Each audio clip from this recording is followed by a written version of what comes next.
The member for Toronto Danforth. Thank you, Speaker. Speaker, my question is for the Minister of the Environment, Conservation and Parks. Last week, the UN's Intergovernmental Panel on Climate Change released its latest report. 90 scientists reviewed over 6,000 climate studies to compile the world's most comprehensive understanding of the risks we face from climate change. Its conclusion: we need to keep the rise in global temperatures to 1.5 degrees if we're to avoid the most catastrophic impacts.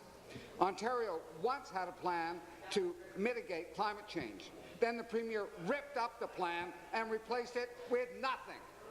Did the minister read the conclusions reached by the IPCC?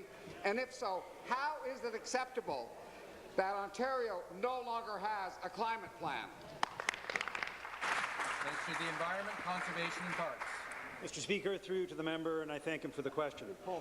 As the member knows, this is a 700-page study. It is a study that's being reviewed now by the ministry team, and like all the other information will be integrated into our planning for a plan that works, not the cap-and-trade carbon tax plan that was rejected by the people of Ontario, but a plan that works.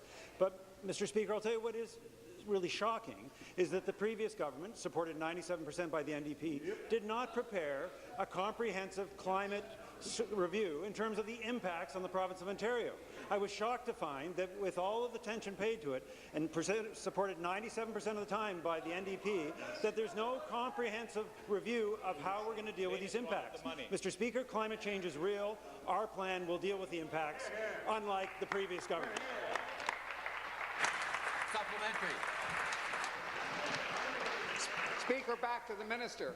The NDP supports climate action that is fair, effective and transparent.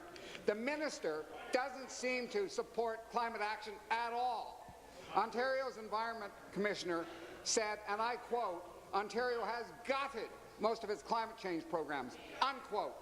When so much is at stake, why is the minister gutting Ontario's climate change action plan without putting forward an alternative plan?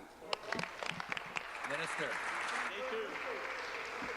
Mr. Speaker, through you to the member, climate change is real and we are addressing it, but we're addressing it with an effective Made in Ontario plan. Mr. Speaker, there are two things that are clear. First, we need to build resilience. We need to understand the impacts of climate change because it's happening. Second, we need to deal with reductions in greenhouse gases, but reductions that provide a balance between a healthy economy and a healthy environment. Our Made in Ontario plan will bring forward those changes, and we'll look forward to the member's comments when the plan is released.